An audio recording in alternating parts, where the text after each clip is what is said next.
Alhamdulillahirabbil alamin wa bihi nasta'inu ala umuri waddin. Asyhadu an la ilaha illallah wahdahu la syarika lah wa asyhadu anna Muhammadan abduhu wa rasuluh alladzi la nabiyya wa la rasula ba'dah. Allahumma salli wa sallim wa barik ala hadan nabil karim nabiyina Muhammadin wa ala alihi wa sahbihi wa man tabi'ahum bi ihsan ila yaumiddin. Yauma la yanfa'u malun wala banun illa man atallaha biqalbin salim. Para para asatidzah, ustadzah yang dimuliakan Allah Subhanahu wa taala. Alhamdulillah siang hari ini kita bisa berkumpul di tempat ini untuk diskusi beberapa hal yang mungkin penting kita diskusikan hari ini, berkaitan dengan model pembelajaran yang coba kita kembangkan di lembaga ini. Tentu terkhusus diskusi kita siang ini diperuntukkan buat teman-teman yang baru bergabung bersama Sekolah Bonan Indonesia. Tapi kita juga membuka bagi teman-teman yang memang sudah lama, karena tentu setiap diskusi pasti ada insight baru, ya, ada wawasan baru, ada pola pikir baru yang kita bisa hadirkan. Sebagai mukadimah, di rapat evaluasi yayasan, saya sebagai kabid kurikulum menyampaikan evaluasi pembelajaran atau pendidikan kita sejauh ini. Hasil evaluasi kita adalah dilihat dari output santri kita. Santri kita berada pada posisi menengah, atau kalau dalam bahasa kerennya mediocre. Jadi lulusan pesantren ini, sekolah ini, dari pertama didirikan sampai sekarang, lulusannya hanya tarafnya mediocre, tidak unggul atau belum unggul. Kita mengajarkan anak-anak kurikulum agama yang cukup tinggi, ya, dan muqarrar dari Al-Azhar, berapa mapelnya, berbahasa Arab, tapi ternyata belum berhasil secara signifikan, gitu ya, kecuali beberapa orang yang memiliki keinginan sendiri dan keluarganya yang mendukung, gitu. Tapi secara kualitas hasil alumni kita belum menghasilkan anak-anak yang lancar untuk menembus Al-Azhar atau perguruan tinggi Timur Tengah lainnya. Dari mapel umum juga demikian. Pusat kita baru menembus PTN yang menengah lah, ya. UPI, UIN, NJ, ya. Paling, ya. Belum ada yang favorit, gitu ya, ke UI misalnya, ke ITB, ke Unpad, belum. Nah, ini satu tantangan buat kita semua. Di lain, kita juga yang menjadi bagian dari permasalahan pendidikan nasional, gitu ya, di mana lulusan pendidikan kita secara umum, baik di sekolah-sekolah lain lah setaraf dengan kita, itu juga masih menyisakan banyak PR, gitu ya, kan PR bagi negara, gitu, sehingga kurikulum tiap ganti kabinet ganti kebijakan, ganti rezim, ganti kebijakan. Ini satu hal yang menjadi tantangan bagi kita semua para guru. Disclaimernya, saya bukan berarti lebih tahu dari antum semua. Saya juga tidak akan memberikan satu arahan yang harus begini harus begitu ya. Tetapi kita sebagai guru wajib memiliki karakter atau semangat pembelajar gitu ya. Karena mendidik manusia itu sangat dinamis. Saya tidak bisa memberikan satu pedoman yang baku gitu, harus begini harus begitu gitu. Karena masing-masing anak berbeda, masing-masing kita memiliki pandangan yang mungkin juga spesifik terhadap permasalahan yang dihadapi. Maka yang penting bagi kita adalah menumbuhkan semangat belajar, menumbuhkan dan menajamkan cara kita berpikir gitu ya. Nah itu latar belakang kenapa saya berinisiatif untuk mengumpulkan Bapak Ibu semuanya. Jadi saya ingin kita mulai menumbuhkan semangat pembelajaran kita untuk menjadikan misi kita sebagai guru sebagai bagian dari proses pembelajaran kita. Jadi, jika anak-anak kita setiap kali ulangan berhadapan dengan permasalahan dalam bentuk soal tertulis, maka setiap hari berhadapan dengan anak-anak, berhadapan dengan orang tua, berhadapan dengan target-target pembelajaran, itu adalah ujian kita sehari-hari. Dan itu harus kita jadikan persoalan yang harus ditemukan jawabannya. Nah, untuk itu mari kita belajar gitu ya. Jadi saya ucapkan jazakumullah khairan katsiran dan selamat kepada antum semua yang hadir ke tempat ini menyambut ajakan untuk belajar ini. Artinya ya, kita memiliki potensi untuk bisa menjadi sekolah yang lebih baik karena guru-gurunya siap belajar. Di undangan Ustaz Irfan menyampaikan tentang kita akan diskusi mengenai Islamisasi sains. Sebelum ke situ, bagaimana saya sampaikan di pertemuan pertama ya sebelum libur waktu itu ya, mengenalkan tentang model sistem pembelajaran dunia SPB.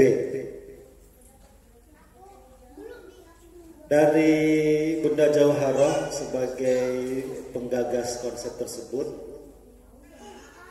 sebenarnya menyebutkan judulnya itu bukan model sistem pembelajaran dunia, tapi lebih spesifik, yaitu model sistem pembelajaran kreatif imajinatif.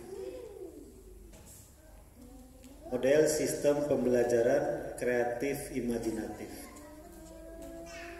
Ini yang belum saya sampaikan di pertemuan sebelumnya. Dulu ketika menyampaikan MSPB, kalimat itu tidak muncul. Nah, setelah kemarin saya baca-baca lagi bukunya, ternyata memang ada yang luput saya sampaikan, yaitu konsep istilah kreatif imajinatif. Kenapa ini penting? Walaupun dalam bukunya Bunda Jauharah tidak memberikan penjelasan rinci terapan bagaimana caranya mendidik secara kreatif dan imajinatif, hanya menyampaikan nilai-nilai, hanya menyampaikan norma-norma gitu ya, konsep terapannya. Nah, justru kita diharapkan menjadi guru-guru yang mampu menerapkan model sistem pendidikan yang kreatif imajinatif. Nah, untuk apa pendidikan yang kreatif imajinatif ini kita laksanakan? Dalam rangka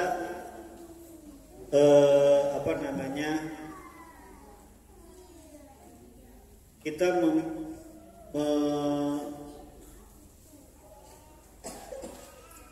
menghadirkan ya, proses pendidikan yang mampu menghasilkan dan menghadirkan generasi yang lebih baik. Saya sudah share ya di mana di grup keluarga Bundian PPT Islamisasi Ilmu. Wah, boleh dibuka.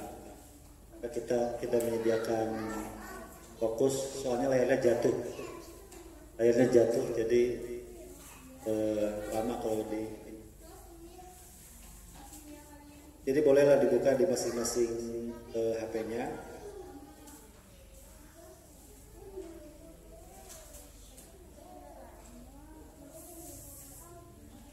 Jadi kenapa Islamisasi ini penting?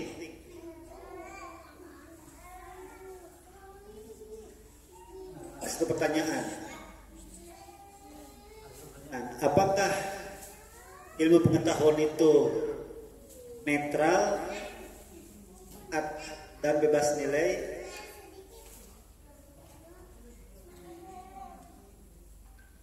Apakah ilmu pengetahuan ini netral dan bebas nilai? Atau sebaliknya, ilmu pengetahuan itu harus ada nilainya? Pernah kita dengar seni untuk seni katanya ya, politik untuk politik, jangan bawa-bawa agama. Demikian ilmu pengetahuan. Orang mengatakan ilmu pengetahuan itu harus bebas nilai. Jadi tidak boleh menghubung-hubungkan ilmu pengetahuan dengan nilai keimanan. Itu anggapan umum di luar sana. Anggapan ilmu pengetahuan. Makanya kalau antum yang kuliah di fakultas umum, boleh nggak menggunakan Al-Quran sebagai referensi, sebagai sumber teori? Tidak, karena itu tidak ilmiah katanya. Ilmiah itu kalau dia bebas nilai, dia universal. Ini yang ingin kita lawan, dalam tanda kutip ingin kita ingin kita rubah gitu, bahwa orang yang mengatakan bahwa ilmu pengetahuan bebas nilai, sebenarnya mereka sedang memberikan nilai terhadap ilmu pengetahuan dengan nilai-nilai yang western katakanlah ya, yang sekuler gitu. Kan sekuler juga nilai ya. Yang materialistis. Mereka yang mengatakan bahwa ilmu pengetahuan itu tidak boleh dihubungkan dengan agama, dengan Tuhan. Justru itulah nilai yang sedang mereka perjuangkan. Kita ingin mengembalikan ilmu pengetahuan itu dengan, atau mengisi ilmu pengetahuan itu dengan nilai-nilai Islam. Kenapa? Karena ilmu pengetahuan hari ini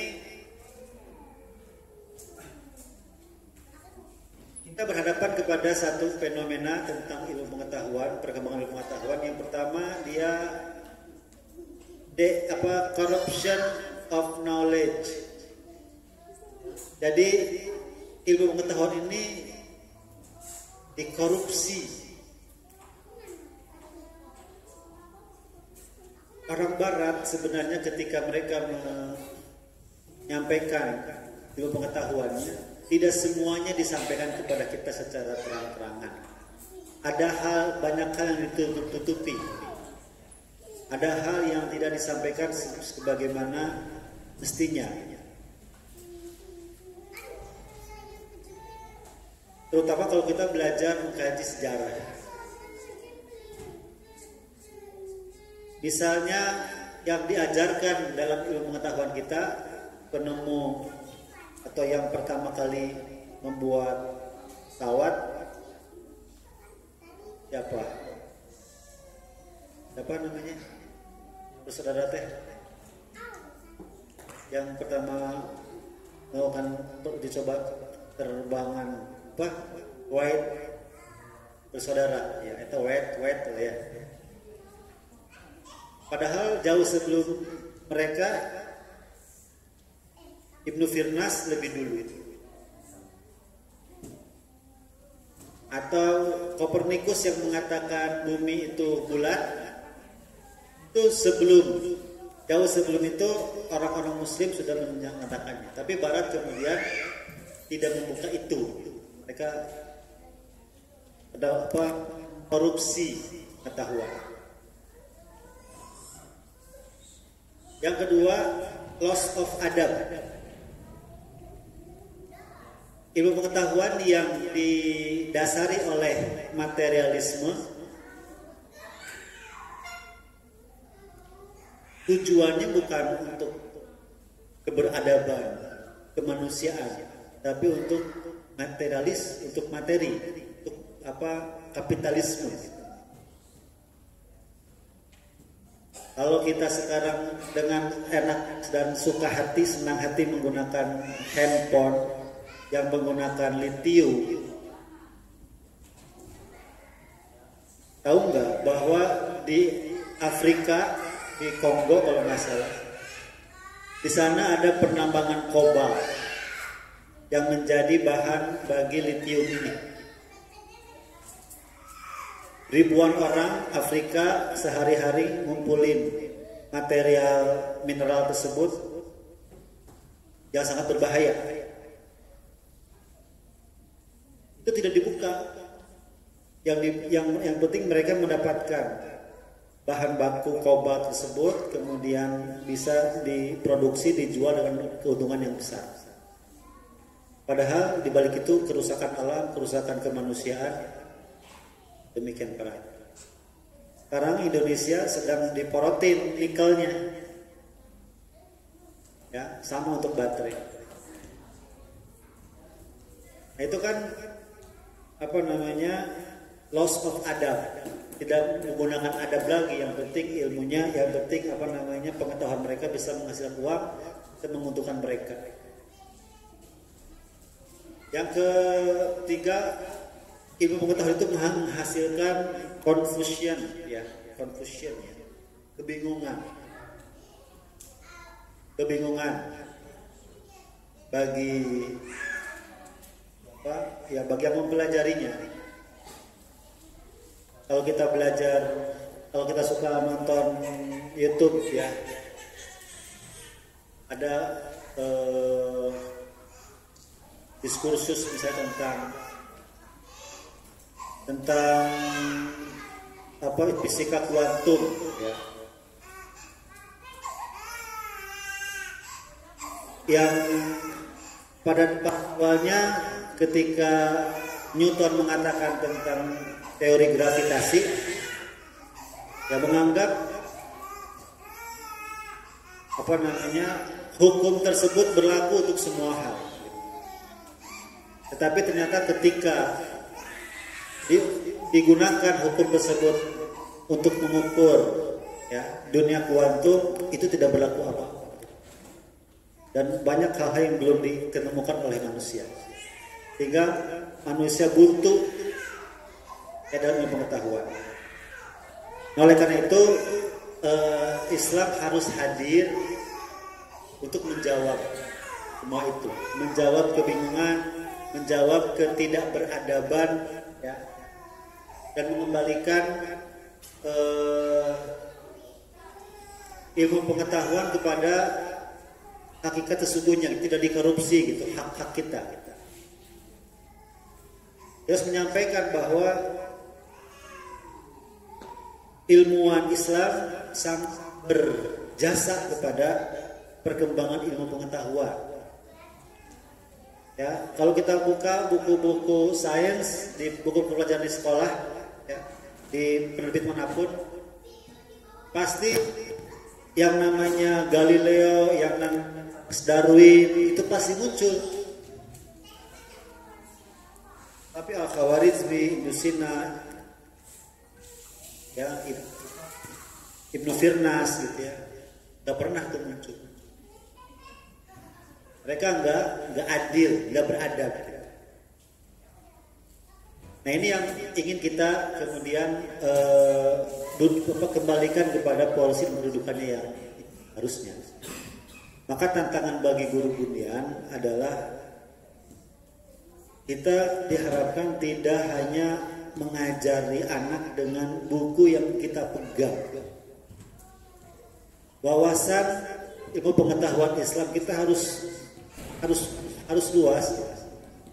Karena tujuan pendidikan kita bukan ingin mencetak para pekerja, para pegawai, generasi yang siap pakai. Kan dulu istilah itu, siap dipakai. Dari sekolahin, lulus, siap dipekerjakan. Bukan itu yang kita inginkan. Tapi kita ingin generasi yang justru mampu menjadi penggerak, mampu menjadi pejuang, mampu menjadi ulama. Tentu ini tidak sembarangan, tidak mudah.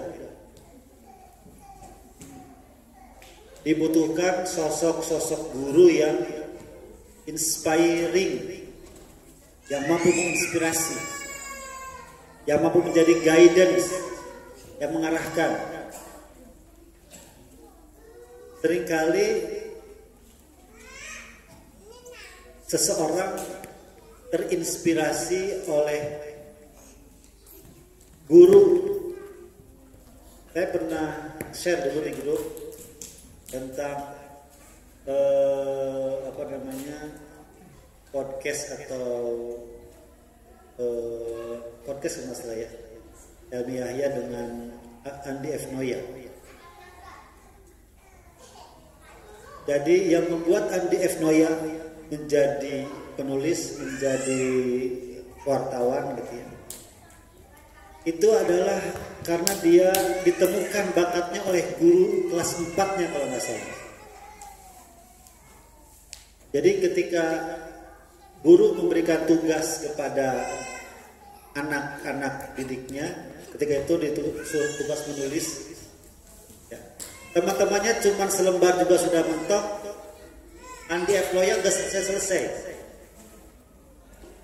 Sama gurunya dengan sangat bijaksana diberikan waktu untuk melanjutkan pekerjaannya. Udah, kamu terusin kerjaan kamu, tugas itu melewati batas jam pelajaran, dan dihargai dan ditunjukkan ini adalah bakatmu. Dan itu menguatkan dia tentang passionnya.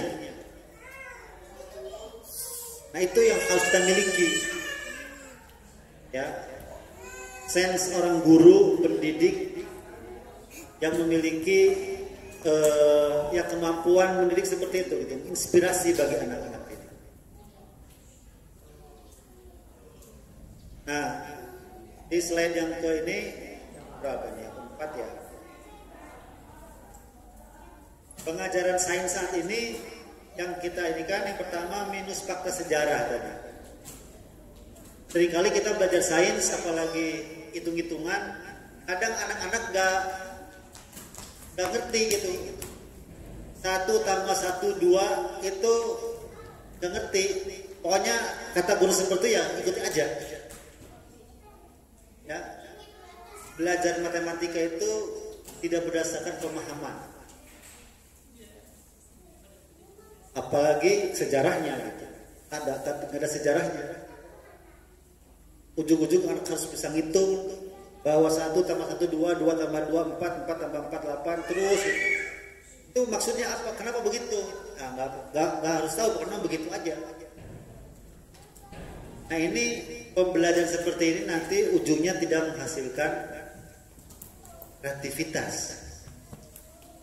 Ya, justru anak-anak kita semakin banyak belajar seperti di doktrin bahwa apa yang disampaikan guru itu adalah kebenaran. Kalau berbeda berarti salah. Akhirnya anak kita takut salah. Nanti nanti nih guru-guru SMP, SMA bakal ketemu sama anak-anak yang disuruh nanya nggak nanya, ditanya nggak mau jawab, nggak bisa jawab, ya. Diskusi pada diem-dieman. Kenapa? Karena sejak awal mereka begitu diajarinnya itu dikasih tahu nih, ini yang begini, ini adalah dan seterusnya, dikasih teori-teori, dikasih rumus-rumus, ya. Bahkan sering masih ada mungkin di kita nggak ada ya. Anak ngerjain matematika dengan caranya sendiri, caranya benar, hasilnya benar, logikanya benar, tapi disalahin karena beda dengan cara guru. Itu kan sangat fatal. Maka kondisi sekarang ini seperti itu, pembelajaran minus fakta sejarah. Nggak diajari ya bahwa penemu aljabar itu dari Islam misalnya, itu dijelasin ya. Penemu kamera Haisam ya. Ketika kita mengajar anak tentang optik, ya, yang pertama menemukan teori optik itu kan Ibnu Haisam. Makanya kamera itu dari bahasa Arab Omar, bulan, ya, dan seterusnya. Kemudian yang kedua sangat teknis dan kering ruhiyah. Belajar matematika pusing dan lupa sama Allah, nggak ingat sama Allah, nggak ada hubungannya matematika sama Allah. Kemudian berorientasi nilai akademik. Pokoknya bisa ngerjain ulangannya bagus, nilainya bagus, rapotnya bagus, ranking 1, udah beres. Apa manfaatnya buat kehidupan? Tuh, urusan nanti. Ketiga nih, penggunaan konsep misalnya konsep trigonometri dalam kehidupan sehari-hari nanti. Ya, trigonometri ini akan dibutuhkan oleh saya kalau saya jadi apa? Atau dua bertanya begini, Ustadz, kenapa saya harus tahu segala, harus bisa ngerjain semua soal-soal? Karena saya sedikit cuma bisa bahasa Arab doang katanya. Nggak bisa fisika, nggak bisa biologi. Kenapa saya belajar semua pelajaran? Kenapa ada pertanyaan seperti itu? Karena kita nggak bisa memberikan penjelasan yang luas dalam yang terpadu gitu ya, antar semua mata pelajaran. Kemudian tidak integratif ya, makanya belajar kimia, belajar biologi seolah itu pelajaran yang tidak ada hubungannya sama sekali. Padahal dari biologi ke sosiologi itu ada hubungannya. Dan kita ini guru-guru Dikdasman ya, pendidikan dasar menengah wajib memiliki pengetahuan yang generalis. Harus generalis. Guru-guru sains harus mampu menjelaskan pelajaran tema tertentu dari sains itu dihubungkan dengan Islam, dengan akidah, dengan keislaman gitu ya, konsep-konsep Islam, dengan ilmu sosial ya. Pokoknya harus generalis supaya kita bisa memberikan satu fondasi yang utuh kepada anak-anak didik kita. Ya. Jadi jangan guru Dikdasman sudah merasa menjadi profesor, hanya tahu pelajaran yang dia punya saja gitu. Ya kalau profesor wajar dia tahu sedikit bidang tapi mendalam gitu. Kalau kita mendalam enggak, dikit iya gitu. Jangan. Maka butuh wawasan. Oh bolehlah dikit-dikit, tapi semua bidang kita pahami, kita pahami. Sehingga apapun yang kita sampaikan, apa yang kita ajarkan, kita bisa menghubungkan dengan satu yang lain. Sehingga bisa memberikan gambaran utuh tentang fenomena yang sesungguhnya, realitas yang sesungguhnya. Jadi ketika mengajarkan apapun harus kita kontekstualisasikan dengan kehidupan nyata. yang sedang mereka hadapi, yang akan mereka hadapi di kemudian hari. Maka wawasan kita harus diperluas. Saya mengajak kita semua untuk yang menggunakan teknologi yang sekarang ada, belajar. Sudah sangat mudah belajar. Di YouTube juga banyak pelajaran-pelajaran yang sangat bagi kita. Podcast orang-orang yang progresif, yang rasional gitu ya, berbobot. Saya pikir harus mulai kita biasakan, kita simak.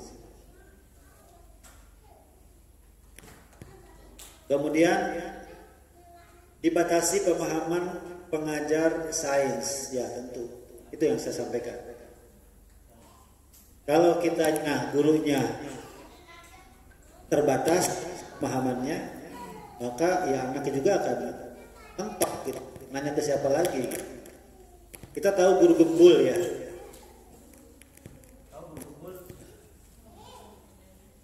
Tahu ya? Guru gembul, seorang guru SMP yang jadi YouTuber dan sampai ya terkenal. Banyak kan mampu mana ke kementerian, dia diundang kementerian gitu. Padahal dulu SMP. Ternyata dia bisa seperti punya guru yang juga sama memiliki wawasan yang sangat luas. Dia terinspirasi oleh guru itu. Nah, jadi kalau dalam hal keburukan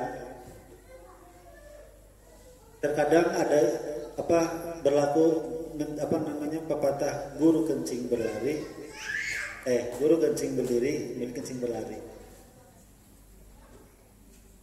Nah, dalam kebaikan biasanya kebalikan gitu ya.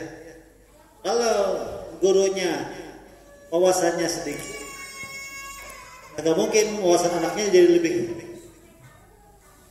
lebih, kecuali si gurunya bisa memberikan ya inspirasi walaupun sedikit, menginspirasi. Ya, tapi memang tadi itu kita bisa menginspirasi ya, dan jangan sampai anak terbatas oleh pengetahuan kita. Yang terakhir, dia memiliki paradigma Western. Ya, jadi pembelajaran hari ini, ilmu pengetahuan yang sekarang berlaku tadi berbasis nilai Barat. Berbasis nilai Barat. Sehingga kita harus tahu kalau sekarang berbasis Barat, yang basis Islam seperti apa. Jangan sampai kita mengatain yang sekarang Barat, terus Islam gimana? Yang nggak tahu juga. Ya. Nah, maka ini yang terjadi sekarang. Kalau tadi kan dikatakan minus fakta sejarah. Jadi slide selanjutnya ada satu fakta yang diajarkan oleh Barat tentang sejarah peradaban ya. Mereka mengatakan bahwa peradaban Barat dimulai sejak zaman Yunani sebelum Masehi, kemudian dilanjutkan ke dalam fase Romawi sama sebelum Masehi. Setelah itu mereka menyebutnya dunia dalam kondisi Dark Age, masa kegelapan, dari abad ke-5 ya, Roman abad ke-5 sampai abad ke-16. Itu 10 abad, 1000 tahun. Kata mereka dalam masa kegelapan.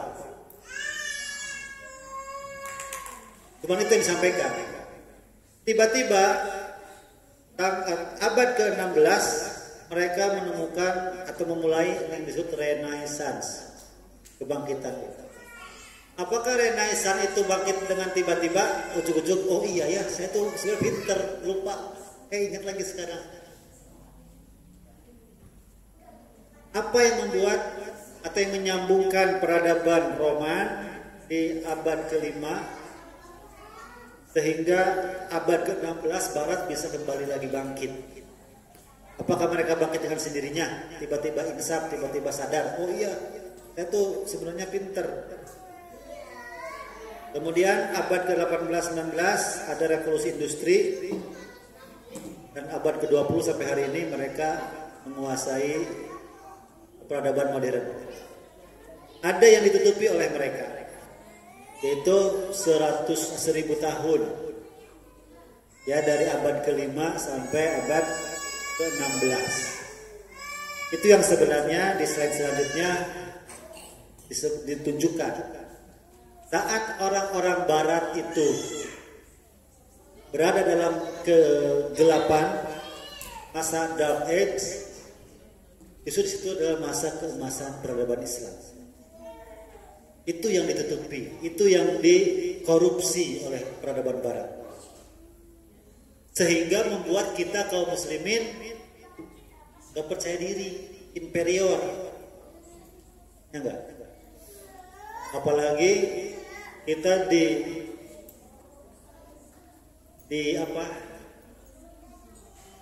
dicap sebagai negara jajahan, bahkan terjajah 3 abad setengah, sehingga mental kita udah mental lemah aja lah. Karena apakah benar Indonesia ini dijajah selama itu? Ini harus kita kaji sejarahnya.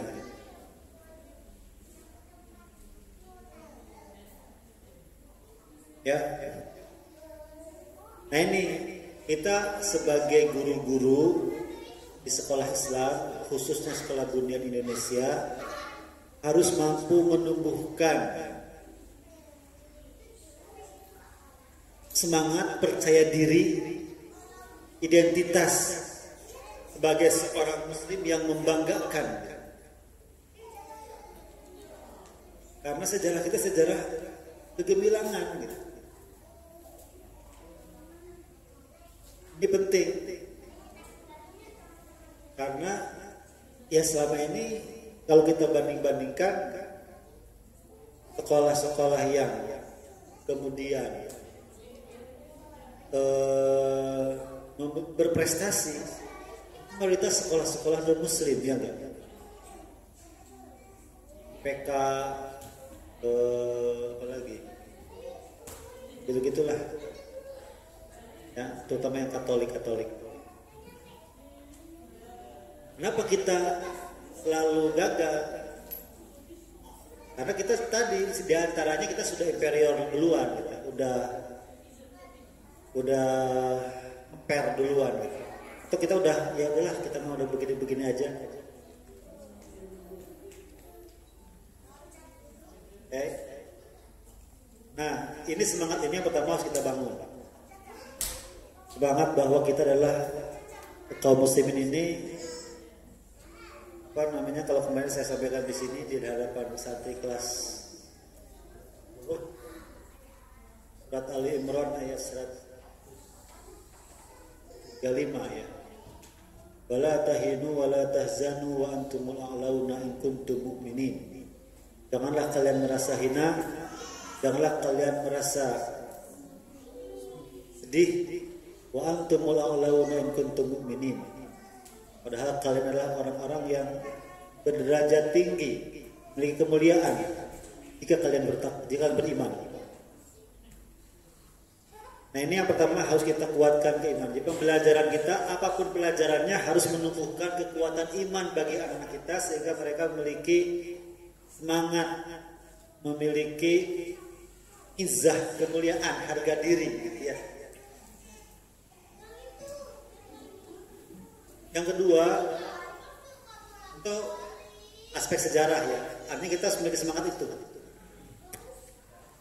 Spirit bahwa kita harus lebih baik dari sekolah-sekolah lain, dari pelajar-pelajar non muslim katakan kalau mau di area itu, atau dari pelajar yang lain ya.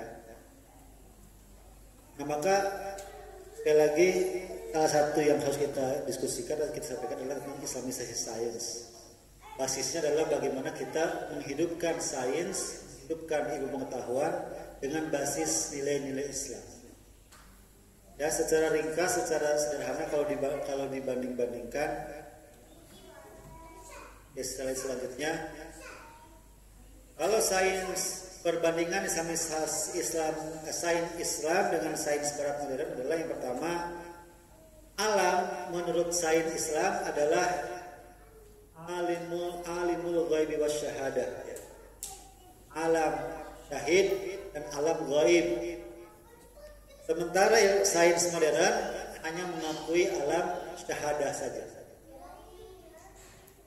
Jadi kalau disebut ilmiah, kalau dia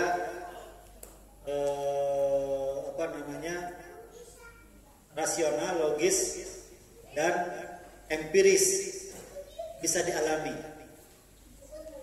maka mereka tidak percaya sama ruh. Kenapa ruh tidak dipercaya? Karena tidak empiris. Tidak percaya sama alam kubur, tidak percaya sama kalau berpercaya tidak, mereka memisahkannya. Tidak boleh hal tersebut dimasukkan ke dalam konteks ilmiah. Itu urusan pribadi saja, subjektif namanya, tidak objektif. Kalau subjektif tidak bisa ilmiah. Itu barat. Kalau kita tidak, Islam mengakui realitas syahadat atas kenyataan empiris, tapi mengakui juga yang metafisis. Yang kedua, sains barat mengatakan alam ini tercipta dengan sendirinya. Ya, dalam teori Big Bang. Terus sebelum Big Bang apa? Bang Bang. Ya. Terus setelah dunia ini hancur gimana? Mereka enggak. Ya, sebelum Big Bang itu ujung-ujungnya mereka mengatakan dari ketidaksengajaan. Apalagi kalau fisika kuantum, ya ternyata yang kita sebut atom yang digambarkan dengan proton atau neutron, yang proton dikelilingi oleh neutron itu ya, itu kebalik. Ya. Nah, apakah betul di dalam atom tersebut terjadi putaran seperti itu selayaknya matahari dikelilingi oleh planet-planet? Dan ketika model atom itu adalah model imajinasi, bukan seperti itu sebenarnya yang kenyataannya dalam atom itu, tapi diimajinasikan seolah seperti itulah, ada intinya, ada yang mengelilinginya. Tapi ternyata ketika diteliti lagi dengan kuantum, dalam inti atom itu gak ada apa-apa, ada sesuatu yang hampa.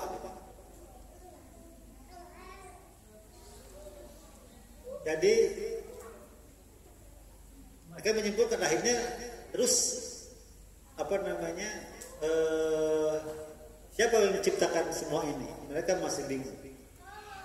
Dan mereka terus mencari jawaban. Bahkan mereka membuat satu instalasi untuk menciptakan disebut dengan antimateri dan sebagainya, untuk membuktikan bahwa alam semesta ini ada dari ketiadaan.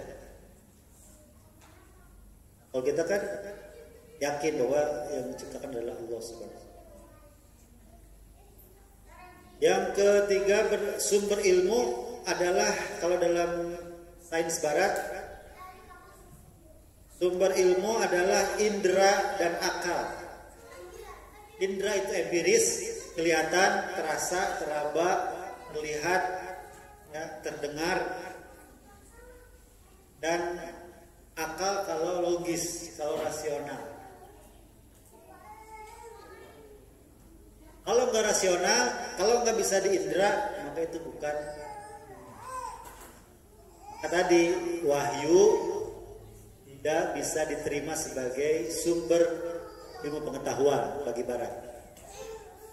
Bagi kita, wahyu adalah khobar sodik, ya, kabar yang paling benar dan yang bersumber dari Allah Subhanahu wa Ta'ala. Kemudian makanya kalau sains barat, sainsnya berbasis egosentris atau antroposentris, bersumber atau berpusat pada manusia, berpusat pada masyarakat, berpusat pada kemanusiaan. Sementara kita, sains kita berpusat pada Allah Subhanahu wa Ta'ala. Jadi kalau kita baca sejarah, kenapa Al-Khawarizmi menyusun kitab Al-Jabr wal Muqabalah, itu untuk memudahkan penghitungan waris pada dasarnya. Atau dulu yang menemukan jam gajah, tujuan pertamanya adalah untuk memberikan panduan untuk waktu sholat, supaya bisa persiapan kalau sudah ada waktu jelas. Jadi ilmu pengetahuan berkembang dalam rangka menyempurnakan proses ibadah kepada Allah Subhanahu wa Ta'ala, dalam rangka menyempurnakan proses ketaatan kepada Allah Subhanahu wa Ta'ala. Kalau orang barat, pengetahuan dikembangkan untuk apa? Untuk dijadikan produk dan dijual menghasilkan duit.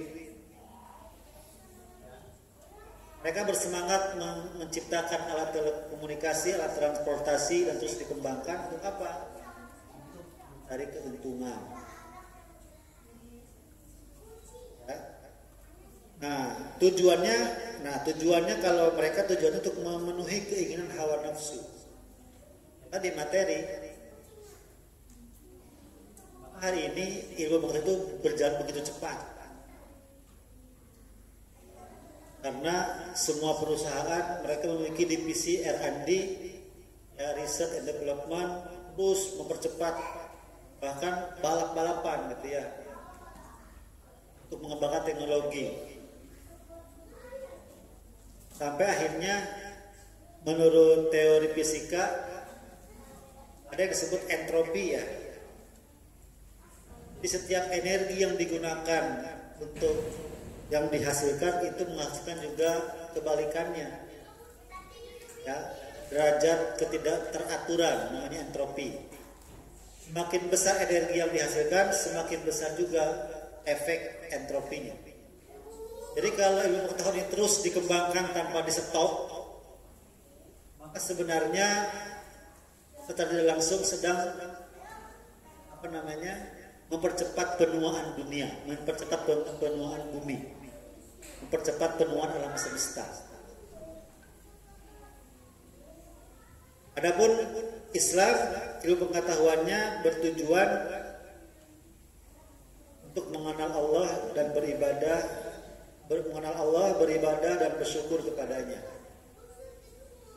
Jadi apapun yang kita tadabburi, tafakur dari alam semesta ini kita pelajari, ujung-ujungnya kita mengatakan Rabbana ma khalaqta hadza batila subhanaka faqina adzabannar.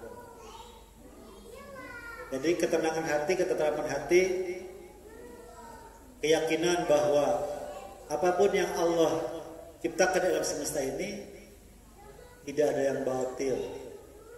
Kita kenal Allah Subhanahu wa Ta'ala, lalu kita semakin tunduk kepadanya dan kita bersyukur atas semua yang Allah berikan tersebut. Tentu nanti kesyukuran ini dibuktikan dengan hasilkan produk bermanfaat gitu ya bagi kehidupan manusia. Nah, makanya kalau sains barat itu ilmunya tidak bebas nilai, tidak berbasis nilai. Walaupun tidak ada bebas nilai sebenarnya. Mereka mengklaim ilmu itu bebas nilai gitu. padahal ya klaimnya apa, ilmu mereka nilainya bukan ketuhanan. Para Islam ilmu itu bernilai ketuhanan, artinya kita belajar jika ilmu itu bermanfaat kita mendapatkan pahala gitu ya. Ilmu tersebut mendekatkan kita kepada Allah Subhanahu wa taala dan seterusnya. Nah, sekarang bagaimana kita langkah-langkah ya untuk bisa mengislamisasi ilmu pengetahuan yang kita ajarkan sebagai guru.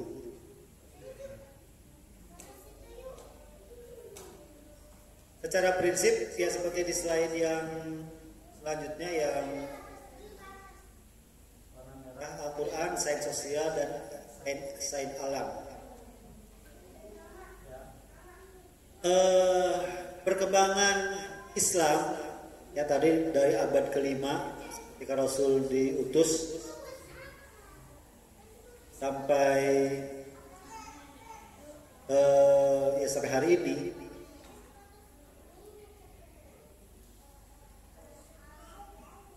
tolak atau apa namanya mentolak ya, titik tolak perubahan masyarakat atau peradaban Islam itu saat mereka menerima Al-Quran sebagai kitab sucinya. Kita tahu bangsa Arab, Quraisy dan sekitarnya adalah bangsa yang boleh dikatakan tidak modern gitu ya. Tidak seberperadaban Romawi, Persia, India, Cina. Bangsa Arab selain Ka'bah tidak ada peninggalan masa lalu yang megah ya. Mereka nggak punya piramid, mereka nggak punya bangunan-bangunan ukir dari batu seperti kaum Ad, kaum Samud.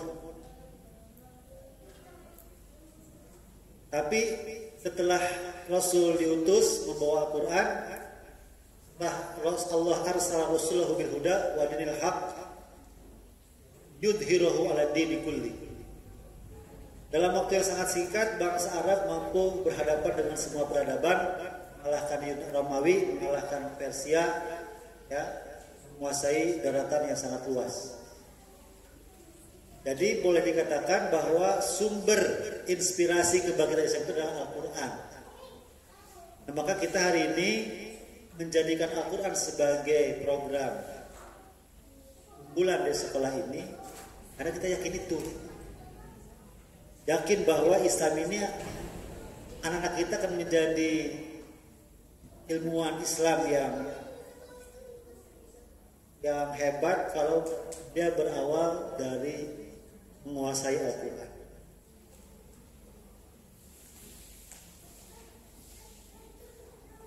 Nah, pertanyaannya, apakah Al-Quran hari ini di sekolah kita menjadi akselerator bagi pemahaman mereka tentang keilmuan, atau sebaliknya jadi dalam tanda kutip yang menghambat? Ini saja boleh guru Quran nih, semua sebenarnya. Apakah dengan kesibukan santri-santri kita menghafal Al-Quran itu menjadi penghambat mereka kehabisan waktu untuk belajar sains? Atau justru dengan belajar Al-Quran mereka semakin khusyuk belajar sainsnya? Ini keterpaduannya PR kita sebenarnya. PR kita. Bagaimana caranya agar anak-anak kita paham, hafal Al-Quran banyak, bagus bacaannya, tapi sainsnya juga mereka bagus. Nah, sampai hari ini tadi hasilnya masih mediocre. Ke ilmu syariat udah nyampe, tanggung gitu. Kita belajar bahasa Arab dari kelas 7, bahkan dari SD kelas 1 sudah ada bahasa Arab. Sampai kelas 12 tetap aja baca kitabnya masih belepotan gitu. Ini guru syar'i ini, guru bahasa Arab nih. Bagaimana bisa membuat anak-anak kita apa namanya, lebih cepat menguasai bahasa Arab, baca literasi bahasa Arab. Di sisi lain ke sekolah umum juga atau ke fakultas umum juga ya gitu aja gitu. Ada kita dapat SNBPTN, UTBK juga ya lulusnya ke yang grade menengah tadi gitu. Itu pun banyak yang tidak masuk ya. Jadi yang pertama kita harus menemukan formulasi bagaimana Quran diajarkan dan perlu menjadi akselerator ya, yang mempercepat, yang menjadi turbo gitu ya. Harusnya ketika anak di sekolah umum tidak belajar Al-Quran, mereka dapat level 2 misalnya, level 3 katakan, yang belajar Quran lebih tinggi lagi harusnya gitu. Ada akselerator Al-Quran sebagai mempercepat, mempermudah gitu, untuk anak belajar sains. Nah, maka di sini ini adalah tadabbur ya. Tadabbur ini tadi sekali lagi dari guru-guru sains. Jadi keterpaduan ya, konsep terpadu. Terpadu itu bukan terpaksa pakai duit ya. Terpadu itu juga bukan menumpuk. Ya, agama 100%, ulumul umum, ilmu umum 100%, ditumpuk-tumpuk, tidak ada korelasinya, tidak ada keholistikannya gitu. Nah, harus ada penjembatan. Jadi guru-guru sains harus menjadi jembatan. Sains ini loh hubungannya dengan akidah, dengan syariah, dengan muamalah, dengan Islam. Ilmu agama juga harus dikontekstualisasikan dengan sains yang berkembang hari ini. Itu makanya saya bilang tadi, kita sebagai guru sekolah dasman pendidikan dasar menengah harus generalis, harus paham lintas ilmu. Kalau kita hanya spesialis, ditanya bab lain udah saya nggak tahu, ternyata kesana. Akhirnya anak-anak sudah terpetok. Kita nggak bisa menginspirasi buat anak.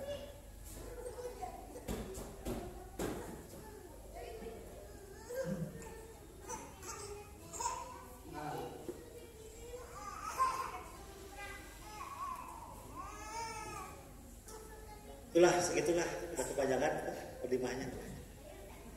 Tambahin lagi. Jadi di situ ada 2 slide lagi, silakan dibaca tentang apa namanya, ciri-ciri model sistem pembelajaran kreatif imajinatif ya, ada 9 ciri, silakan dibaca di belakang. Dan di situ juga di slide terakhir ada bagaimana terapannya kita mengajarkan sains dengan nilai-nilai keislaman. Waktu setengah jam, saya ingin mendengar tanggapan diskusi dari teman-teman semua. Prinsipnya ini harapan kita ya, sebagai kurikulum. Ya disclaimer lagi, saya tidak punya konsep yang sudah ring atau tinggal copas langsung pinter gitu ya, bisa mengajarkan islamisasi ilmu dengan baik. Tentu untuk menjalankan islamisasi ilmu ini perlu kolaborasi kita semua dan perlu kita mengoptimalkan semua potensi kita. Saya yakin antum semua para intelektual gitu ya, yang punya kapasitas, yang punya semangat, kita masih muda-muda gitu. Wah, masih sangat muda gitu. Jadi saya sangat berharap besar kepada antum semua. Sehingga yang anak kita mulai tahun depan nih kelas SMA nih, Ustaz Hidayat R, tahun depan harus ada yang masuk ITB, UI atau apa gitu. Itu secara walaupun mungkin itu tidak idealis lah, katakan pragmatis ya. Tapi itu bisa menjadi satu ukuran, satu indikator gitu. Hasilnya kita pembelajaran kita. Itu tidak harus seperti itu bukan ideal ya. Bukan pragmatisme gitu. Tapi itu bisa jadi ukuran. Nah, di SD saya menantang ya anak kelas 4 sekarang. Kita akan proyeksikan mereka menjadi the true Bunyan generation gitulah, kira-kira seperti itu. Jadi kondisi hari ini kenapa tadi kita mediocre? Karena permasalahannya siswa Bunyan yang sudah kita pakai konsep kita dikit-dikit gitu ya ini, yang lanjut ke SMP sangat minim. Akhirnya di SMP kelas 7 kita mulai lagi dengan melibatkan santri dari luar. Ya, jadi nggak bisa langsung melesat karena kita harus mengondisiin yang baru-baru gitu, yang tidak basicnya beda dengan dari dunia. Sudah 3 tahun di SMP, ternyata yang masuk ke SMA dikit lagi, nggak semuanya, ada dari luar.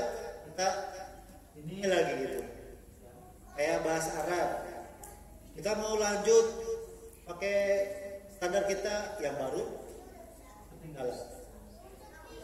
Akhirnya kita nggak bisa lagi.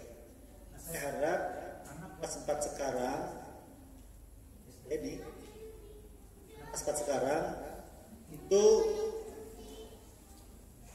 bisa mengisi 100% kursi SMP di 3 tahun yang akan datang. Jadi kalau hari ini kita masih mencari santri SMP, kita buka PPDB. 3 tahun ke depan, anak kelas 4 hari ini nih, wali kelas 4, bagaimana caranya mereka kita asuh sehingga ketika mereka harus mau daftar SMP, mereka tetap di Bunyan. Bahkan kalau kelas 4 ini ada 113 ya, 100 berapa? 7 ya. 107. Sementara kita butuhnya cuma 60, yang tadinya mencari jadi menyaring. Dari siswa SD yang 107 itu kita saring hanya 60 terbaik kita terima. Itu kita harapkan. Sehingga di SMP yang akan datang betul-betul santri, siswa, alumni SD semuanya yang kita bisa langsung ngebut gitu. Sehingga kita menguatkan kualitas kita sebagai guru. Nah, gurunya supaya bisa mengajarkan sains secara Islami dan mengajarkan Islam secara saini. Enggak, itu mungkin pembuka dari saya, nanti kebukanya. Ada yang mau menyampaikan pendapatnya, sanggahannya, pertanyaannya, pernyataannya? Maka man yurid fa alaihi falyatafadhal. Silakan Ustaz.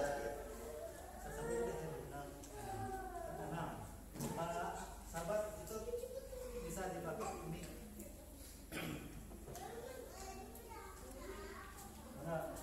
Silakan Ustaz Anam, saya minum.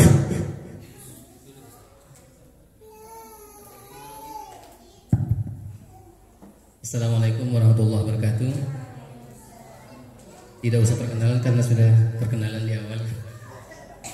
Bismillahirrahmanirrahim. Ngobrol soal islamisasi sains itu bagi saya semacam nostalgia, artinya sangat asik. Tapi bagi saya, Ustaz, mohon maaf berbeda sedikit. Bagi saya, sains itu tidak perlu diislamisasi, karena pada dasarnya dia sudah Islam. Saya merujuk pada kutipan ulama tentang ayat yang pertama kali diturunkan, yaitu Iqra bismi rabbik. Di situ sudah menunjukkan bahwa pengetahuan itu sudah Islam. Quraisy Shihab menafsirkan ayat ini, Iqra bismi rabbik, bacalah dengan demi Tuhanmu, bekerjalah demi Tuhanmu, belajarlah demi Tuhanmu.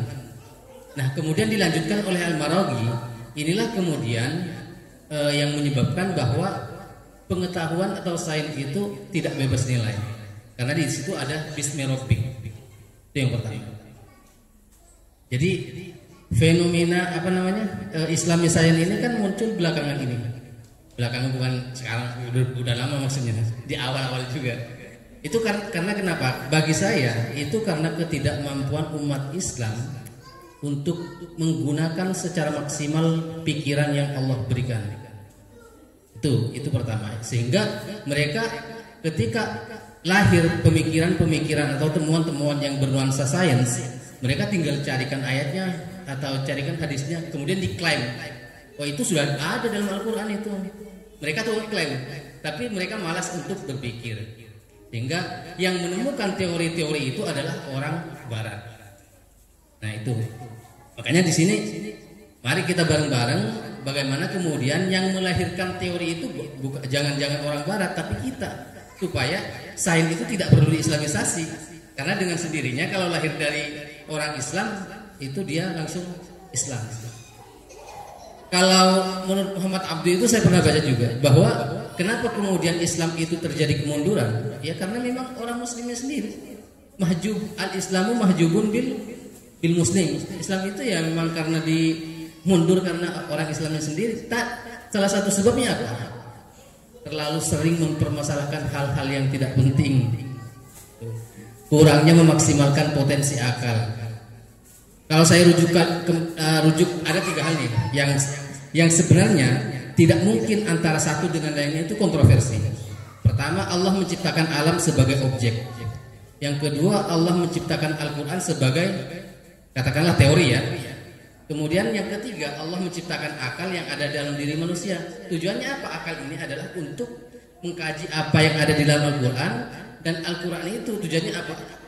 Sebagai undang-undang terhadap hal yang ada di bumi. Jadi bagaimana mungkin Allah menciptakan 3 hal ini untuk bertentangan? Tidak mungkin. Jadi kalau misalkan kita sering menemukan bahwa ada teori-teori yang lahir dari memang Al-Quran itu tidak masuk akal, jangan langsung percaya. Bisa jadi bukan nggak masuk akal, tapi akal kita yang belum sampai pada teori-teori itu. Maka Al-Quran itu bukan teori, Ustaz, bagi saya. Tapi Al-Quran itu inspirasi. Nah, dari inspirasi itulah melahirkan teori-teori itu. Karena tidak ada Al-Quran yang menjelaskan satu permasalahan secara detail. Bahkan, jangankan ilmu pengetahuan, sholat aja di dalam Al-Quran tidak dijelaskan secara detail. Apalagi pengetahuan-pengetahuan yang lain. Maka Al-Quran adalah sumber inspirasi, bukan sumber teori. Misalnya, kalau kita kasih Al-Quran itu pada orang yang berbeda pengetahuannya, bidangnya, maka itu akan berbeda-beda hasilnya. Saya kasih contoh, kita kasih Al-Quran pada Haji Roma Irama, jadi apa? Jadi lagu. Kita kasih Al-Quran sama sutradara macam Hanum misalkan, maka itu nggak jadi lagu lagi, jadi film. Begitupun kalau misalkan kita kasih ilmu terhadap orang yang berbeda profesi, maka akan jadi barang. Nah itulah kemudian kenapa Al-Quran itu diinspirasi. Maka mari teman-teman semuanya, bahwa kita bagaimana kemudian bisa menghasilkan inspirasi-inspirasi itu dari Al-Quran, supaya tidak kalah sama orang-orang yang bukan Muslim. Saya jujur, saya belajar hadis, belajar tafsir, sebagiannya bukan sama orang Islam, tapi sama orang-orang non-Muslim. Begitupun hadis. penyumbang keilmuan hadis itu dari kalangan orientalis sangat banyak ya. Salah satunya misalkan Winsing gitu yang menulis salah satu kamus hadis Jam Mufakhras ya Ustaz ya. Itu dari orientalis. Apa perbedaan orang Islam dengan orang non muslim? Kalau orang Islam itu mendahulukan iman daripada berpikir.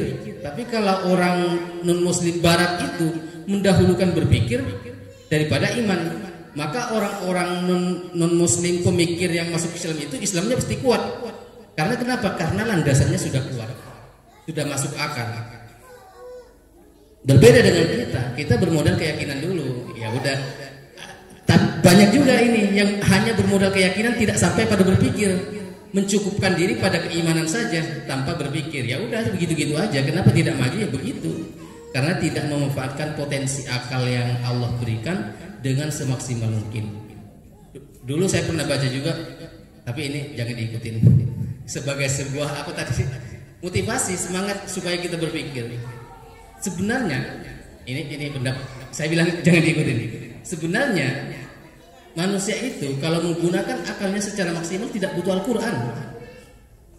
Karena antara Al-Quran dengan akal itu ya kurang lebih ya tujuannya sama gitu. Tapi jangan diikutin ya. Saya hanya menyampaikan supaya kita ayo memaksimalkan potensi berpikir kita agar tidak kalah atau tidak ketinggalan dengan orang-orang barat. Kira-kira sekian Ustaz. Baik, jazakallah, sangat menarik sekali. Ada yang mau nambah? Tapi Pak Anam ya menanggapi sedikit ya. Jadi kamisasi sains yang saya sampaikan di sini memang bukan untuk didiskusikan sebagai teori gitu ya. Kenapa disebut Islamisasi sains? Karena sains yang sekarang berkembang itu sudah diisi dengan nilai barat, di westernisasi. Nah, sehingga kita harus menumbuhkan menanamkan nilai Islam ke situ. Kalau secara ilmu itu bersumber dari Allah sudah Islam. Tapi ilmu yang sudah masuk ke dalam disiplin ilmu yang diteorikan, yang diajarkan, yang dibuku paketkan, ya sekarang di sekolah-sekolah umum, di mana di situ nggak ada tadi nama-nama ilmuwan Islam, nggak ada nasi Qur'aninya gitu ya. Sehingga ketika mereka baca buku paket itu tuh nggak ada disebut Allah gitu. Nggak semakin mengenal Allah ketika belajar ilmu sains itu maksud saya. Jadi bukan dalam tataran teori, tataran diskursus yang kemudian bisa didiskusikan. Memang kalau diskusikan ramai gitu ya. Apakah Islamisasi ilmu atau ilmuisasi Islam gitu. Kan menjadi perdebatan yang cukup menarik bagi orang-orang yang suka. Yang kedua, ya memang tadi akan inspirasi betul. Jadi kedekatan kita dengan Al-Quran, tadabbur dengan Al-Quran harus sudah semakin kuat di sekolah ini, gitu, di lembaga ini. Kan dijadikan Al-Quran sebagai inspirasi dan memang harusnya ada diskusi seperti ini ya, misalnya di KKG Guru Sains ada kajian kita undang Ustaz Anam gitu ya, pelajaran fisika bab ini apa hubungannya dengan Al-Quran, adakah Quran yang menyentuh ini, bukan untuk tadi pelebalisasi bukan ya, tapi jika Al-Quran ini bisa menghasil atau ada orang yang satu teori ternyata cocok dengan inspirasi Qurani ya, inspirasi Qurani yang sekarang ada, apa yang kita hasilkan dari itu gitu untuk menjawab kebutuhan sains hari ini. Ini yang penting kita munculkan, dan ini diskursus kita seperti ini nanti kita ajak santri untuk terlibat supaya santri itu tidak hanya menerima pokoknya kata Ustadz begini ya udah begini. Nah ya tadi bahwa kalau nggak ada Al-Quran akal aja cukup, itu kita akan lurus ya. Kalau manusia hanya dikasih akal doang, kayak malaikat gitu. Ya, wa yaf'aluna ma tu'marun. Ya, la ya'sunallaha wa yaf'aluna, itu kalau tapi kan kita dikasih juga potensi fujur. Jadi kita nggak bisa mengklaim, wah saya ini orang yang paling berakal dan hanya akal yang saya gunakan. Dan saya pasti nggak butuh Quran lagi. Ya. Karena kita punya nafsu, tetap kita butuh Quran. Nah, tetapi memang potensi akal itu penting kita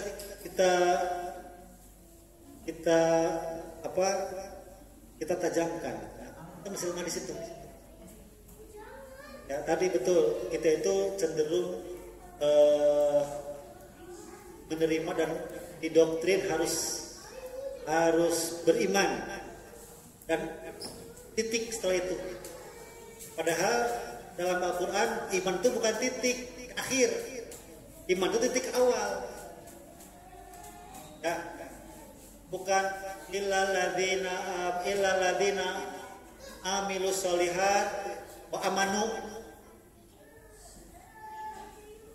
tapi illal ladzina amanu wa amilus solihat, kecuali orang-orang yang beriman. Harus selesai di situ. Keimanan yang dilanjut oleh amilus solihat. Nah, keimanan kita ini harus dilanjutkan dengan amilus solihat. Atau dalam ayat lain, qul amantu billahi tsumastaqim. Katakanlah aku beriman kepada Allah. Enggak berhenti, kemudian istiqomah. Istiqomah itu adalah beramal sesuai dengan keyakinan itu dalam hal apapun. Istiqomah. Ya, tidak paradok ya dengan keimanan itu. Apapun amal kita harus istiqomah dengan keimanan yang kita yakini. Termasuk dalam ilmu pengetahuan. Itu kita perlu menajamkan akal kita, menajamkan berpikir. Saya lagi nyari buku juga, terutama di SMP SMA nih ya, udah mulai harus dilatih kecakapan berpikir. Jadi dan di tagline tadi model pembelajaran kreatif imajinatif. Kreativitas, imajinasi itu adalah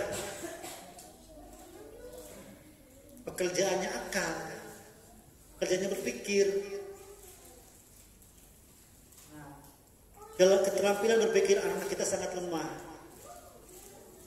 bahkan mungkin juga gurunya. Dan Anam ini kan beliau master, mungkin lebih hebat beliau daripada saya juga. Sebenarnya geser saya. Ya, udah terlatih untuk diskusi, maka gampang aja langsung ya ngomong gitu dan nyambung gitu ya. Teman-teman yang lain, kenapa tidak langsung muncul, tidak langsung responsif gitu dengan ide-ide seperti ini? Karena ya seperti teko, kalau kata Agim ya, teko kalau nggak diisi nggak akan bisa keluar gitu. Ketuk-ketuk gara-gara isinya nggak akan keluar. Nah, jadi kita harus melatih daya pikir. Ya, thinking skill itu kan jadi PR di IKM ya, tentang apa 4C ya, critical thinking, creative thinking, lagi communication, collaboration. Basisnya itu berpikir kritis, berpikir kreatif. Nah, berpikir kreatif ini didasari oleh imajinasi. Jadi Al-Quran ini sangat imajinatif. Bayangkan ya, zaman Rasul, para sahabat itu mungkin wawasan tentang astronomi, wawasan tentang ilmu kandungan belum ada gitu ya. Tapi bagaimana Al-Quran menceritakan tentang benda-benda langit dengan sedemikian rupa gitu. Bagaimana Al-Quran menjelaskan tentang proses penciptaan ya dalam kandungan dengan begitu rinci, padahal pada ilmunya. Maka bayangkan bagaimana orang Arab ketika mendengar itu, ngebayanginnya gimana? Ngebayangin bahwa fi dzulumatin salas, ada 3 lapis kegelapan. Mungkin berimajinasi, walaupun sekarang terbukti gitu ya, ternyata ada lapisannya, ada 3 lapis, perut, rahim, ada ketuban gitu ya, ada kegelapan. Itu sebenarnya seperti itulah. Nah jadi ketika kita membaca Al-Quran, munculkan imajinasi kita. Tadabur, ya, tadabur, merenungi, dan kemudian apalagi kalau kita juga memahami fenomena-fenomena semesta gitu ya, alam semesta sosial dan sebagainya. Kemudian setelah itu dihubungkan. Gitu. Ini sangat menarik dan ini yang harus dilatihkan kepada anak kita. Bisa nanti saya harap di SMA itu kita hidupkanlah budaya literasi, budaya diskusi gitu ya, budaya adu gagasan, menyampaikan pendapat. Mudah-mudahan sini sudah banyak ada bisa itu saya coba Ustaz Riza gitu ya, Azhari gitu ya, banyak referensi dan pengalaman. Mudah-mudahan kita bisa ciptakanlah lingkungan yang asik ya dalam hal wawasan keilmuan. SMA banyak yang baru-baru dayat dikelola teman-teman buat sesi-sesi diskusi yang progresif lah. Baik, ada lagi yang mau memberikan tanggapan dari ibu-ibu?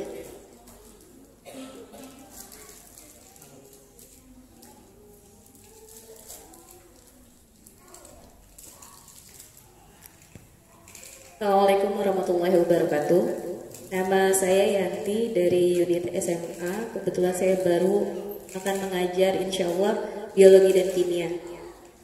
Kalau dari yang saya amati dan sebelumnya saya mengobrol dengan yang sebelumnya mengajar, SMA itu kan pesantren ya Ustaz. Jadi memang semua kegiatan dilakukan di sekolah. Mereka memiliki keterbatasan sumber belajar, apalagi untuk eksak seperti biologi, kimia, fisika, matematika gitu ya, yang memang tidak cukup untuk sumber belajar guru saja. Tapi begitu saya datang kemari, yang saya tanyakan di mana perpustakaannya gitu kan, karena mereka tidak boleh membawa HP, kemudian mereka tidak punya komunikasi untuk melihat, misal googling gitu ya, nggak bisa juga. Otomatis sumber belajar yang paling memungkinkan adalah perpustakaan. Dan ketika saya masuk ke perpustakaannya, mohon maaf memang sangat terbatas. Yang akhirnya mereka tidak punya cara lain gitu selain satu-satunya sumber belajar adalah guru. Gitu. Dan mungkin beberapa literatur dari buku gitu yang ada di perpustakaan. Dan itu sangat terbatas. Gitu.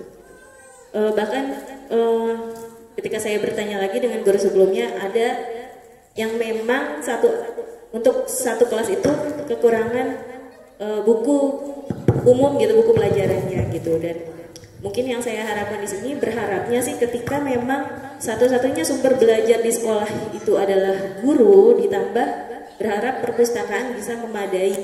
Akhirnya mereka menjadikan perpustakaan itu nyaman gitu ya. Jadi kalau mereka lagi nggak ada kerjaan, bawaannya mau enakan di perpus gitu ya, adem, nyaman, asri, bisa begoleran sambil baca buku gitu kan. Harapannya seperti itu. Jadi dengan sendirinya kecintaan mereka terhadap buku, kecintaan mereka terhadap pengetahuan itu akan mengalir begitu saja gitu, sesuai dengan sumber yang mereka dapatkan kayak gitu. Itu aja sih Ustaz. Terima kasih. Assalamualaikum warahmatullahi wabarakatuh. Ya, ini yang saya kegelisahan saya sudah saya sampaikan ke sekolah, ke yayasan. Memang betul anak kita ini saya sampaikan anak kita ini teralienasi, terasingkan dari lingkungan luar. Ya, kita berharap mereka menjadi orang hebat, tapi mereka diasingkan dari dunianya. Dulu kita pernah menggunakan tab, berharap anak-anak bisa lebih ini. Tapi ternyata secara moral, mental belum siap. Akhirnya dibandingkan mereka belajar banyak main game, nonton dan sebagainya. Akhirnya dirubah lagi kebijakan tersebut. Jadi saya berharap tahun ini sudah mulai ada perpustakaan. Katanya di ruangan ini mau diganti perpustakaan yang sekarang sebelumnya kantor Bu Yuni itu akan jadi perpustakaan. Saya bahkan tahun lalu sudah membawa semua buku-buku saya di rumah disimpan di rak masjid. Walaupun itu belum optimal juga karena kalau dilepas buku saya hilang semua. Ya kalau dikunci jadi susah lama mau apa. Akhirnya saya buku nggak dibaca-baca saya. Ini mungkin nanti di PJ perpustakaan melibatkan santri supaya bisa semudah mungkin mereka mengakses buku. Selain juga diajarkan bagaimana bertanggung jawab, ya bahwa itu buku pinjaman bukan buku pribadi. Ya, ngambil boleh, baca boleh, bagus, tapi pelihara. Jadi mungkin nanti ke manajemen unit SMP SMA di KBI juga mereka sudah punya program untuk wakaf buku gitu ya. Nah kita terus stimulasi anak untuk ya membaca atau memiliki buku gitu ya. Dan kita akan sediakan mudah-mudahan. Kemudian saya tuh ingin menantang begini kepada anak-anak. Masuk yang terakhir kemarin saya ngomong langsung ke anak kelas 12 si Abdurrahman ini santri yang paling pintar lah ya, dan dia punya target ingin nembus ITB katanya. Saya bilang begini, kita ini kan sekolah ini kalau ke dinasnya IPA SMA itu, tapi kalau kita hanya buka IPA, anak-anak SMP itu nggak pada mau karena tidak semua anak SMP minatnya ke IPA. Akhirnya kita buat peminatan informal gitu ya. Ada IPA, IPS, agama ya. Nah, tapi kalau kita menyediakan semua guru pelajaran dengan satu guru khusus juga nggak mampu ya secara finansial gitu. Maka kita rekrutlah manusia-manusia super gitu kayak ibu Yati ini ya yang tiap mengajar fisik biologi kimia ya Bu. Fisika juga enggak fisika enggak. Ustaz Anam ini ngajarnya banyak, paling banyak di SMA Ustaz Anam. Guru baru itu paling banyak pelajarannya. Ya. Nah, tentu juga dengan guru yang super itu mereka untuk menyiapkan materi juga cukup menantang gitu ya. Apalagi kalau mau mendeteksi satu persatu soal per soal gitu kan, mapelnya banyak gitu ya, masing-masing mapel ada soal khusus dan sebagainya. Nah maka saya gini, untuk SMA nih khususnya, sekarang kan untuk belajar itu bisa pakai teknologi ya. Katakanlah pakai merek saya nyebut merek Ruang Guru misalnya. Kita tantang anak-anak untuk mau belajar mandiri, ya. Jadi, tapi ini harus berbasis keinginan anak-anak, supaya kalau kita seragamkan, ya, jadi itu akan menjadi modal besar. Kita bisa seragamkan mereka harus punya laptop, harus ikutan beli akun Ruang Gurunya misalnya, masuk lagi dananya, gitu. Susah lagi gitu, dan belum tentu semuanya mau gitu. Nah, jadi basisnya adalah kemauan dan kehendak anak-anak. Misalnya tadi si Abdurrahman, dia mau nembus ITB. Ini waktu 1 tahun lagi. Yang guru, sebagai guru misalnya dia mau ngambil katakanlah biologi misalnya ya. Maka guru biologi menjadi mentornya. Mungkin tidak semua anak punya mentor. Anak-anak yang memang mau nembus perguruan tinggi saja gitu, yang punya misi ke sana gitu. Atau yang mau ke Timur Tengah misalnya, Ustaz Riza misalnya, dia jadi ininya, jadi mentornya gitu. Ya. Nah, kita berikan kepada mereka tadi akses internet bisa saja. Ya. Tadi karena permasalahannya bukan kita gak punya akses internet, kita masih dalam tanda kutip krisis kepercayaan kepada anak-anak. Ketika mereka dikasih akses, yang digunakan buat belajar, downloadin drakor. Ini kenyataan ketika mereka kelas 12 ini nanti akan dikasih akses internet untuk karya tulis. Dari referensinya mah sebentar, downloadnya yang lama, download drakor, downloadnya. Nah, mentalitas itu yang kita belum bisa, anak itu belum bisa, itu mungkin ini kesiswaan ya, para wali kelas, para musyrifah, bagaimana menanamkan mentalitas sebagai pelajar yang bertanggung jawab, yang penting. Nah, jadi nanti mungkin di SMA harus didiskusikan kalau ada anak-anak yang memang sudah idap gitu, punya misi ya, yang kuat tentang masa depannya, atau kita arahkan seperti itu, kita fasilitasi ya. Jadi misalnya kalau mau yang tambahan belajarnya belajar mandiri, artinya ya seperti teman-teman di luaran sana, di SMA sana kan mereka yang bisa menembus perguruan tinggi hebat itu bukan karena mereka sekolahnya yang bagus saja gitu ya, tapi karena mereka juga punya, ada yang habis sekolah kerja kelompok lah ya, terus bimbel ya, belajar di malamnya sangat sungguh-sungguh. Nah, kita juga bisa seperti itu. Saya yakin untuk orang-orang yang sudah punya visi belajar yang baik itu bisa. Nah, tugas SMP ini sebenarnya yang memberikan menguatkan adab ya, menguatkan mentalitas tadi. Ya, jadi di SMP saya mengusulkan ke Bu Lutfi, SMP itu untuk sainsnya, apalagi SD gitu ya, lebih ke imajinasinya yang dikuatkan. Terus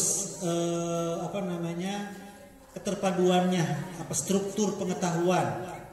IPA terpadu itu harus tahu hubungan biologi, kimia, fisika gitu dalam IPA itu seperti apa. Kontekstualisasi dengan alam semesta gitu ya, yang kita seperti apa.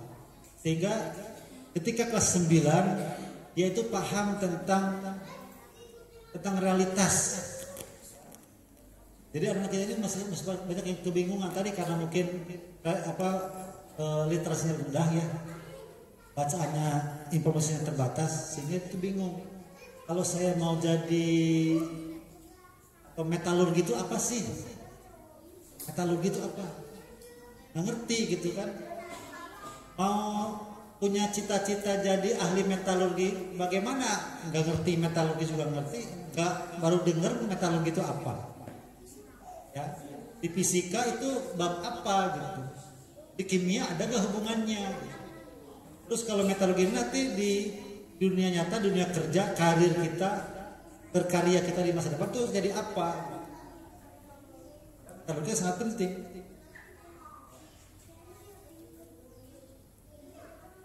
Mineral tanah jarang itu kan salah satu kelebihan kita, salah satu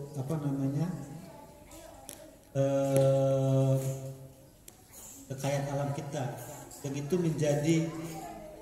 menjadi bahan dasar bagi teknologi modern ya, buat chip, buat LCD itu dari mineral tanah jarang. Ilmu tentang mineral Anda ngerti anak-anak. Nah, di SMP itu harus dibangun tuh wawasan-wawasan yang seperti itu. Nah, di SMA itu baru dia mulai ke yang detailnya. Saya harap anak kelas 10 itu di SMA itu bukan lagi mencari karir mau jadi apa, bukan. Justru ketika anak sudah memutuskan mau ke SMA, berarti dia akan ke kuliah gitu. Kalau mau kerja ke SMK gitu kan. Jadi nah ketika sudah memutuskan kuliah, jangan sampai anak kelas 12 masih pada bingung sekarang ya. Udah lulus juga masih bingung. Atau udah kelas 11 ditanya mau kemana? Mau ke kedokteran. Padahal nilai jeblok semua gitu. Bukan merendahkan, tapi kan kita memberikan realistis kepada anak itu. Jadi sejak kelas 10 kita pahamkan bahwa kalau antum mau dokteran itu begini loh roadmapnya, begini loh perjuangannya. Nah sehingga diharapkan, nah apa hubungannya Quran? Quran itu justru menjadi obat bagi dia, menjadi penyemangat bagi dia. Bukan sebaliknya, Quran menjadi penghambat. Karena anak kita terbebani dengan Qurannya. Jadi mereka dibayang-bayangi oleh kewajiban munakosyah, akhirnya belajarnya terganggu. Gak konsentrasi di kelas ketika belajar sains karena dihadui oleh munakosan saya belum siap. Munakosannya gak jadi-jadi, belajar di kelasnya terganggu terus konsentrasinya. Karena kalau gak munakosan nanti saya disuruh berdiri dan dapat asal akhwat. Ini ke dalam mereka anak-anak kita gitu ya. Bagaimana kita memuatkan. Jadi Bapak Ibu sekalian, itu mungkinlah untuk sebentar hari ini. Saya harap di unit masing-masing nanti dibiasakan diskusi seperti ini ya. Tentu bukan secara teoritis tapi berbasis ke kondisi anak-anak kita gitu. Ya, seperti apa kita ingin mengembangkan potensi mereka, itu kita diskusikan.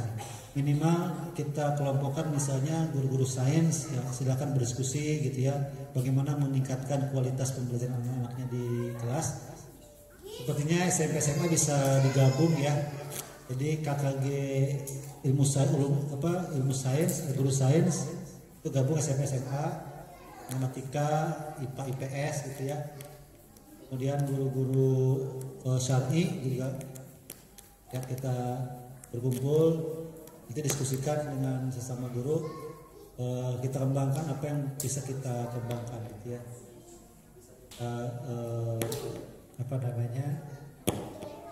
Kita lakukan dan strategi-strategi dan sebagainya. Baik, sebelum saya tutup ada lagi yang mau menyampaikan terakhir, pesan terakhir? Tidak ada ya. Mudah-mudahan dipahami dengan baik. Mohon maaf atas kekurangannya. Tentu sekali lagi apa yang saya sampaikan ini bukan hal yang tertutup. Silakan dikembangkan ya, silakan dielaborasi lagi ya. Nah, pasti tujuan kita sebagai guru ingin ilmu kita jariah gitu ya, artinya bermanfaat. Tentunya ilmu yang bermanfaat itu ilmu yang memang bisa digunakan dan dimanfaatkan oleh anak kita gitu. Jangan sampai kita mengajarkan dan anak-anak tidak ngerti terus tidak digunakan dalam kehidupannya, ya percuma gitu. Ya, dan lebih dari itu kita ingin anak-anak kita terinspirasi karena kita mungkin tidak mampu mengajari anak-anak sepanjang usia mereka. Tapi kalau kita berikan inspirasi kepada mereka 1-2 kata dan itu menggerakkan mereka, ya, membuat mereka terus bersemangat dengan inspirasi dari kita, itulah ilmu jariah yang justru lebih baik, lebih hebat. Demikian aku qouli hadza wa sallallahu alaihi wa sallam. Mohon maaf kekurangannya. Assalamualaikum warahmatullahi wabarakatuh.